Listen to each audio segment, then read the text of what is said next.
You are not who you think you are. You are who your environment has been building you into, and those two things are not always the same. The thoughts you think most often, the beliefs about what is possible for you, the automatic responses to the challenge, that default setting on your self-worth, or the ceiling that you keep bumping your head on, almost none of that originated in you. It was installed by the rooms you grew up in, by the people who were loudest in the house, loudest in the rooms, the culture that shaped the water you swam in before you were old enough to know you were swimming in the water. The environment did not ask for your permission. It just worked quietly, persistently, with the patient efficiency of something that does not need to be announced to be effective. And the rooms you're in right now, today, this week, the environments you return to day after day are doing the same thing without your permission, without your awareness, without any announcement that the shaping is happening. And the question is not whether your environment is building you, it is what it is building you into.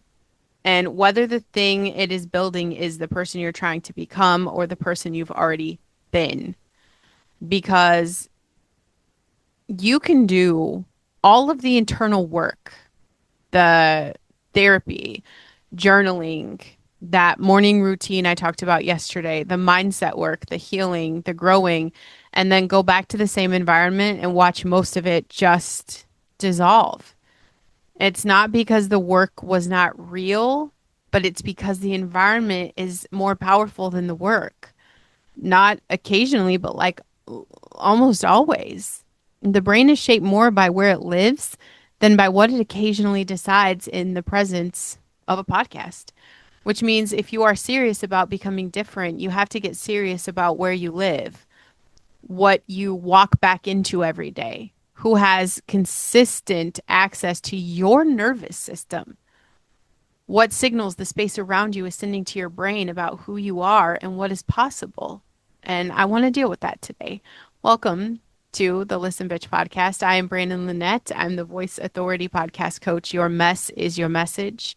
And right away, I know this will probably make make you a little defensive, and I just want you to sit with the defensiveness instead of reacting to it. The environment you are in right now, those people, I know you're picturing them, the spaces and the inputs from the daily backdrops of your life. Some of it's serving the version of you that you are trying to build, and some of it is quietly, systematically, without malice or intention, it's working against it. Both of those things can be true simultaneously. The people you love can be the people who are the wrong input for the version of you that's emerging.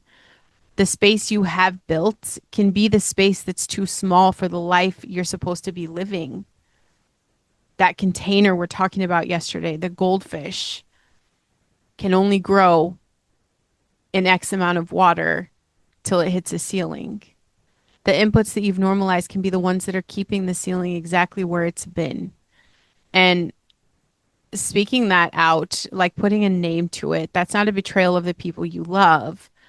It is the necessary honesty that you need if you're going to be serious about the life you say you want to build. Today's episode is brought to you by Super Patch, and it's Defend today. I've got a little girl who woke up a little sick. And so I patched her up. It is a go-to in my house. It is a staple because cold medicine, what does that do for us? Nothing. Um, Already she's doing better. It's been a couple hours. But instead of, a week of being knocked out, she's a little tired, resting up, and hopefully tomorrow she is back on track. But also defend because this episode is about protecting something. It is that version of you that's emerging. Um, this conversation is so important and this process is so important. We're talking about becoming. Yesterday, we're talking about becoming. I want you to protect the new you that is emerging, and your brain is trying to build new architecture, right? In that environment that keeps pulling it back towards the old self. We talked about that yesterday. Defend is what our whole family reaches for when we need the immune system supported. You guys, there's no drugs. There's no ingredients. It's vibrotactile technology telling the body to stay ready for what's coming at it. And that's the metaphor and the reality. You need to defend the becoming.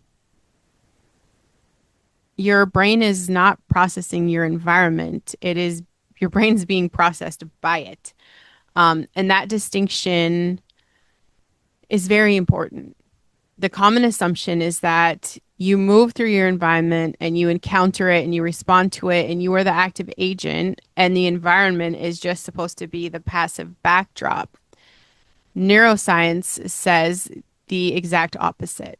The environment is continuously, actively below the level of your conscious awareness, and it's shaping the neural architecture that determines how you think, what you believe, what feels possible, and what automatic responses fire when life asks something of you. The technical term is environmental priming. That's the word for it.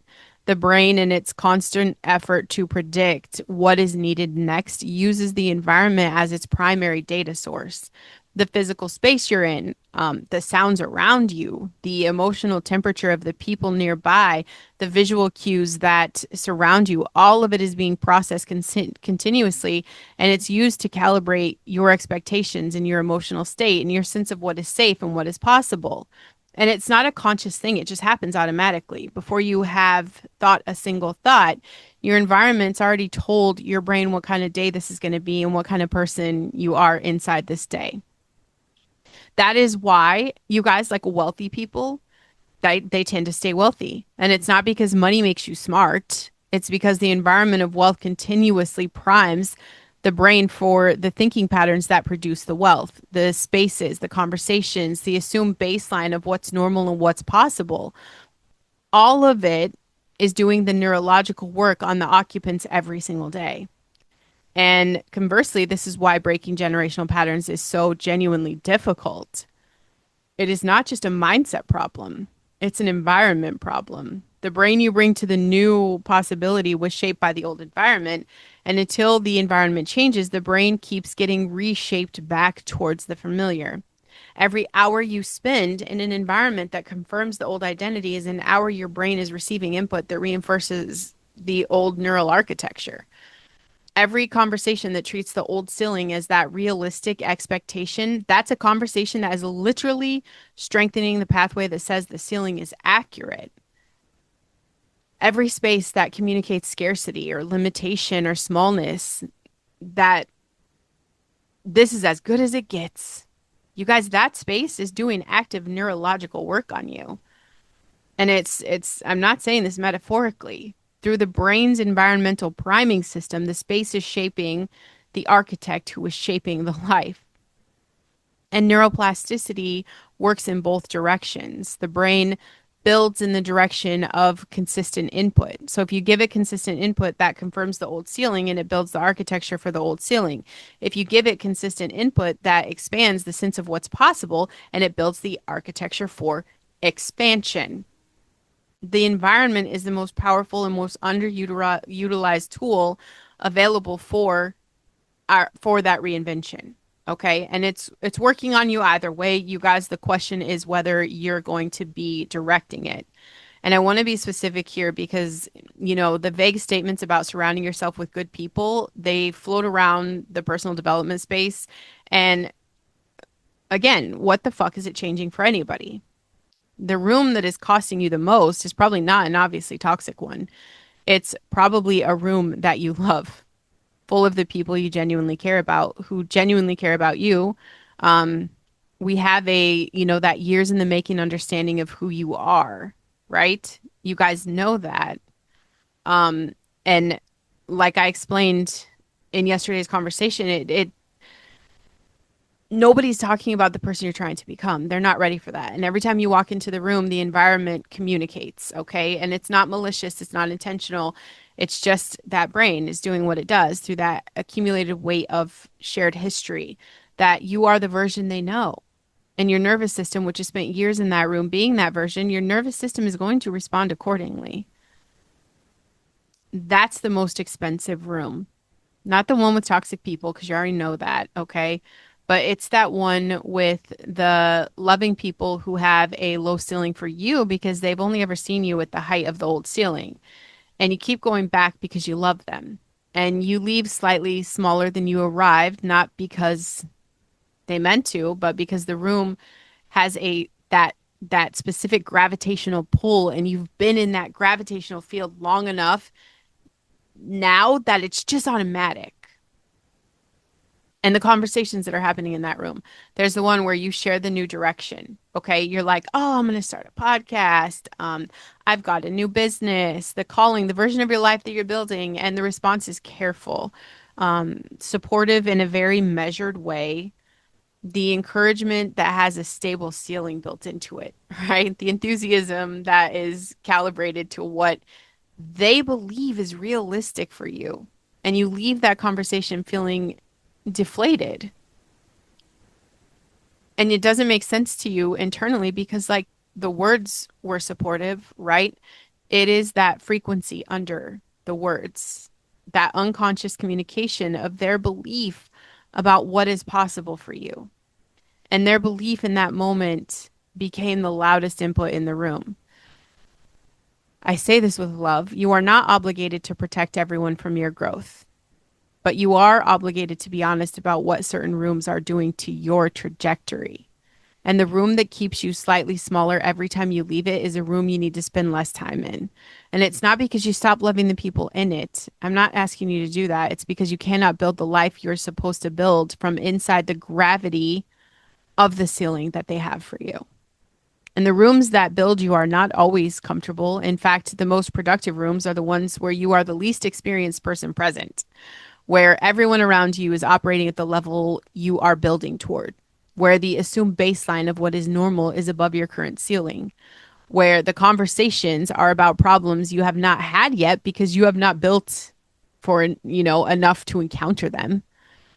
And that discomfort, the feeling of being in a room that is slightly too big for the current version of you, that is a very productive developmental environment that is available to you.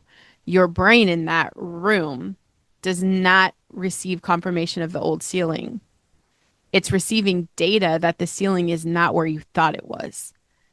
That the level you've been treating as advanced is currently, that's your fucking entry point. And that the version of you that felt fully formed is actually early stage. And the neural architecture begins to update, you guys. And we know, like, as is everything in life, it is not instant, but it is going to move in the direction of the expanded possible. This is not about finding perfect people or those bullshit curated environments. It's about being intentional for the first time about what environments you are consistently in and what those environments are consistently telling your brain about who the fuck you are and what's available to you.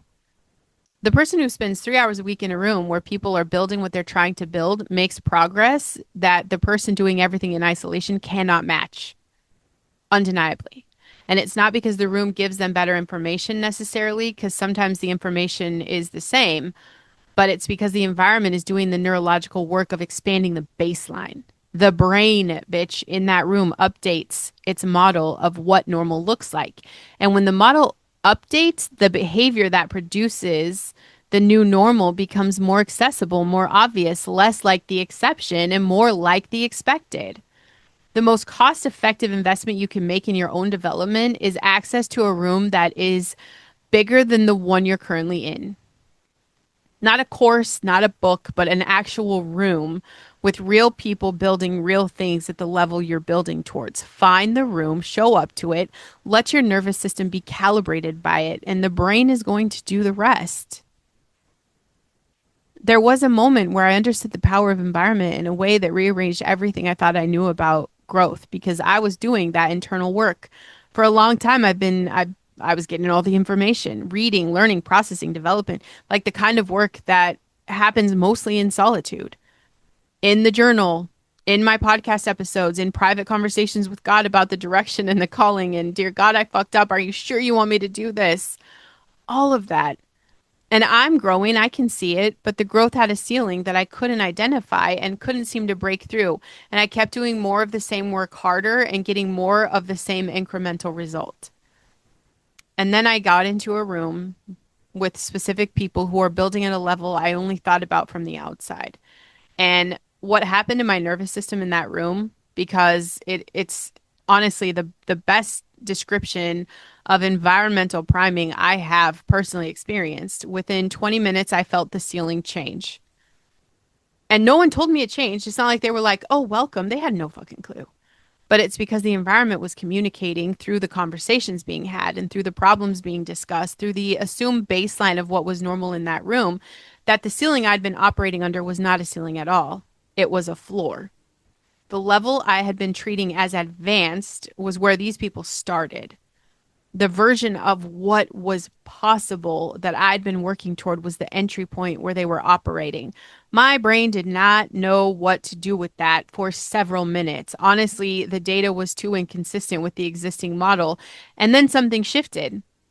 I had the model update and it wasn't complete. Bitch, that takes time. You know, we're going to talk about reps and practice. So it wasn't complete, but it was enough. Enough. The ceiling I had been bumping my head on for months, it lifted in about 45 minutes of being in the right room. You guys, I didn't learn anything new. It's because the environment told my brain something true that the old environment had never communicated. I have been intentional about my rooms ever since. I spent some time with someone the other day who'd spent 8 years doing the best work he could in that same environment. He's a coach, very skilled, and he has real methodology and real results. Like he has this incredible structure. I was in awe. And he has a message that's been developing through those 8 years, and it's fucking powerful. And he was in a community of coaches who were collectively keeping each other at a certain level.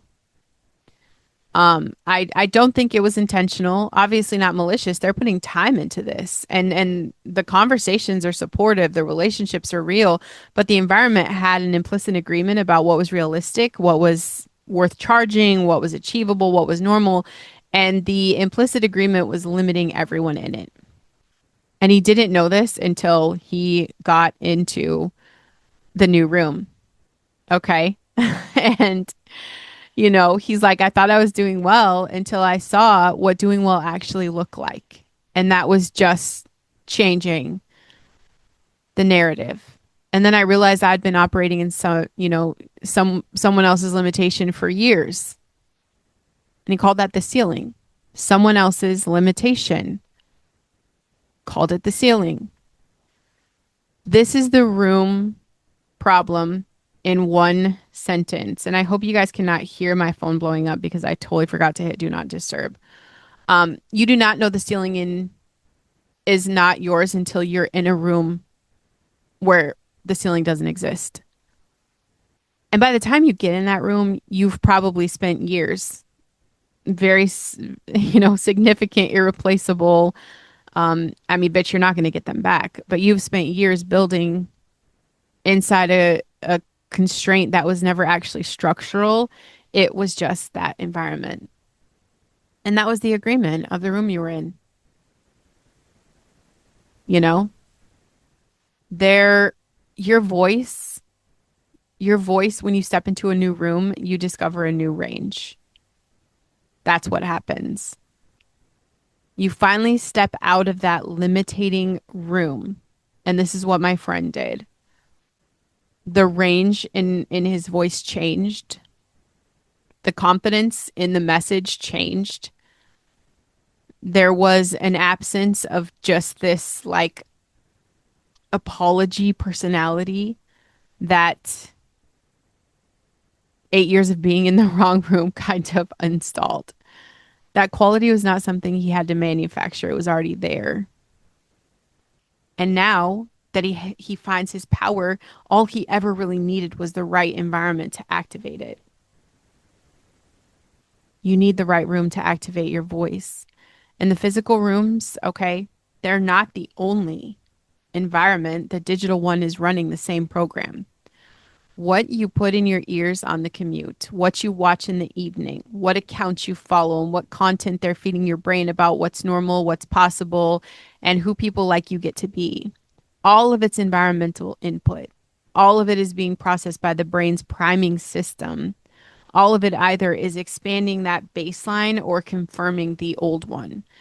The news cycle is an environment, and it is specifically designed, as we've talked about before, um, but in the context of this environmental priming, it's to calibrate your brain towards fear, scarcity, and threat, and helplessness of a population that's being acted upon by forces too large to influence. That's not an accidental byproduct. That is the product. A brain primed by the news cycle is a brain that does not feel safe expanding. It does not feel safe taking risks. It does not feel like the environment is one where the new thing could work. And a brain that does not feel safe expanding does not build what it was made to build. The social media feed is an environment. The comparison loop we talk about is environmental priming running at scale. Thousands of data points per scroll, calibrating your brain's model of where you rank, what you have, what is normal, what is missing. And the model it builds from the data is specifically, deliberately engineered by people who understood the algorithm, calibrated toward the feeling of lack, because lack drives engagement, and engagement drives revenue, and revenue is the product, and you are the raw fucking material. The conversations you have most often are an environment. The friend who talks about why things do not work, the family member who surfaces the risk in every opportunity, the colleague who's made peace with the ceiling and is now gently inviting you to do the same. Come in, the water's fine. Those conversations are not neutral. They are input and they are being processed. They are shaping the architecture, and the architecture is producing the life. You do not have to be cruel about any of this. You do not have to leave everyone. You do not have to curate your life into a sterile bubble of exclusively positive input, but you have to be honest, brutally fucking honest about what your consistent inputs are doing to your brain's model of what is possible. And you have to be willing to change the inputs that are building the wrong model. This is not optional if you are serious about the life you say you want. It is the work. And guess what, bitch? It starts today. And if you're sitting in a room right now, physical or metaphorical, that you know is too fucking small for the version of you that is supposed to exist, share the shit out of this episode with another person who needs to hear it, okay? And you leave a fancy little review, type up some words. But definitely, you guys send it to the one who's doing all the right work and can't figure out why the ceiling is not moving. The environment is why. Share. If you haven't subscribed, do that. Okay. This is the kind of shit that gets the show into the rooms where it needs to go. So do that now and come back. Here's the thing about environment that takes a while to fully understand. And once you get this, like you can't unfeel this once you see it. Okay. Normal is not absolute. Normal is local. It is specific to the environment. Okay. Not absolute. And what is normal in one room is extraordinary in another room and unremarkable in the third room. And the problem is that most people spend their entire lives in the same rooms, which means their model of normal never updates. And the extraordinary thing they're capable of building feels inside the normal of their current room. It feels either impossible or irresponsible or naive. A person who grows up in an environment where entrepreneurship is normal thinks nothing of starting a business. The risk that feels enormous to someone from an employment only background feels like Tuesday to someone whose environment normalized it. And it's not because one person is braver than the other. I'm starting to recognize this serious pattern. It's because the brain calibrated to a different normal and it produces a different threat response to the same action. The environment did the work before the decision was made. And this is not about where you came from. It is about where you're choosing to be now. We can't change the past. So fuck yesterday. Where do you start today, right now? in the next 30 days in the rooms you're going to walk in and the inputs that are going to feed your brain and the baseline you're going to allow to be recalibrated by consistent exposure to people who are building at the level you're building toward. You cannot think your way to a new normal. You have to be in a new normal long enough for the brain to accept it as the new baseline. And that requires the room, the actual people, the actual consistent exposure to the expanded possible. This is not a fucking option. This is the mechanism. And the mechanism is available to you right now. And this is the thing about Jesus that gets missed in like every conversation about his ministry. He was extraordinarily intentional about his environment. Y'all, he handpicked the 12 people who would be in his primary environment. He did not take the most educated. He did not take the most credentialed. He did not take the most socially approved. He took the ones whose capacity matched the assignment. He put them in an environment. 3 years of daily proximity to the most extraordinary version of human potential that has ever existed. And he let the environment do what the environments do. It shaped them. It calibrated them. It expanded the baseline of what was normal to include the rising of the dead and the feeding of the thousands and the walking on the water. They did not do those things because they were inherently more gifted than anyone else. They did them because they'd been in the room. The room that normalized the miraculous. The room that expanded the possible to include things their previous environments had not contained. The environment did the work that the information alone could not do. And then he withdrew. When he went to the mountain to pray, when he stepped away from the crowd to be in a different environment, he was doing the same thing. He was teaching. The environment you return to for refueling matters as much as the environment you occupy for work. Both are shaping the architectures. Both require intention. He also knew which rooms to leave. The Pharisees' rooms, the rooms where the explicit purpose was to trap, diminish, challenge, and reduce. He did not stay in those rooms trying to win the argument. He said what he needed to say and he left. Because the room that is designed to diminish you does not become less diminishing because you stay in it longer and argue better. It diminishes you regardless. The only winning move in a room designed to make you smaller is to fucking leave it. And some of you are in rooms designed to make you smaller, and you've been staying and arguing and trying to win an argument in a room that is not capable of hosting fairly. Leave the damn room.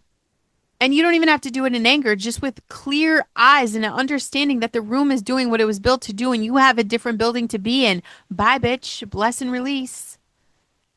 Audit your environment this week and ask the specific question. Is this building, am the person that I'm trying to become, or is it reinforcing the person I've been? Not with judgment, a spectrum, like for each significant environment in your life, okay? Like the primary relationships, the work context, your professional context, the digital inputs, the physical spaces. Ask the question and be honest about the answer. You're looking for the inputs that are consistently, reliably below the ceiling you're trying to break through. Those are the ones that need to change. Then identify one new room to get into in the next 30 days. I mean it.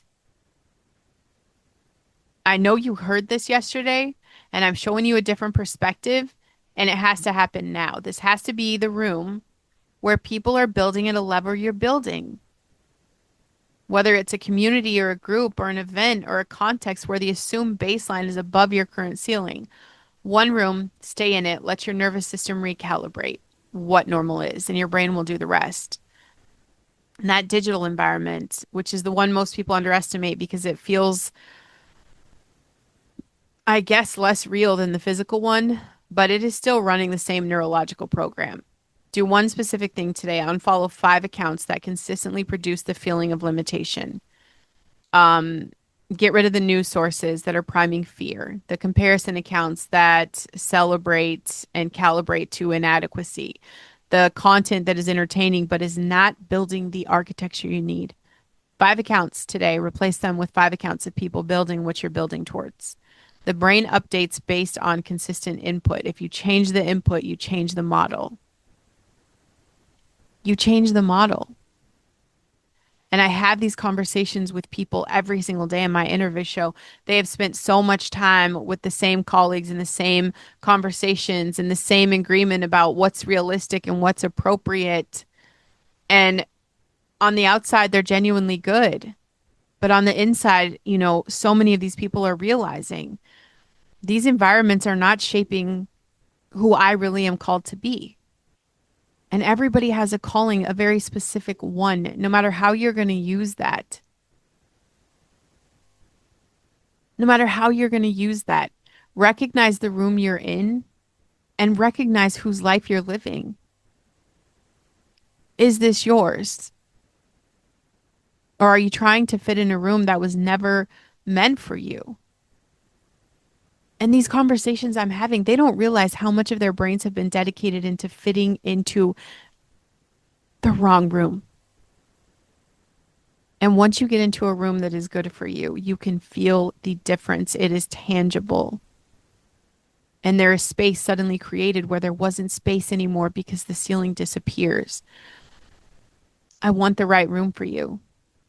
It doesn't just calibrate, not just to your thinking, but to your nervous system too, that physical, neurological, literal architecture of the brain that is building the life. The right room creates the space, and in that space,